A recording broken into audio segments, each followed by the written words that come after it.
ਜੇ ਚੁੱਪ ਰਹਿਣਗੇ ਇਨਸਾਨ ਤੇ ਫਿਰ ਕੀ।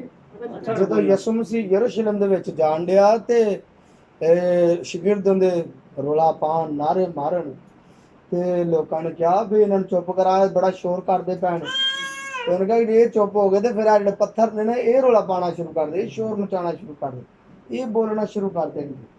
ਤੇ ਅੱਜ ਵੀ ਬਥੇਰੇ ਲੋਕ ਜਦੋਂ ਚਰਚਾਂ 'ਚ ਜਾਂ ਇਬਾਦਤਾਂ ਦੇ ਵਿੱਚ ਤੇ ਜਦੋਂ ਗੀਤ ਗਾਏ ਜਾਂਦੇ ਨੇ ਤੇ ਕਈ ਲੋਕ ਬੜੀ ਖਾਮੋਸ਼ੀ ਇਖਤਿਆਰ ਕਰਕੇ ਬੈਠੇ ਰਹਿੰਦੇ ਨੇ ਤੇ ਸਿਰਫ ਚੰਦ ਲੋਕ ਹੀ ਖੁਦਾ ਦੀ ਪ੍ਰਸਤਿਸ਼ ਕਰਦੇ ਨੇ।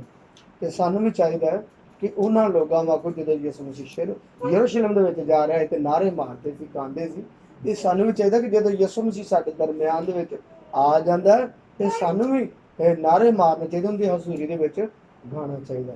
ਔਰ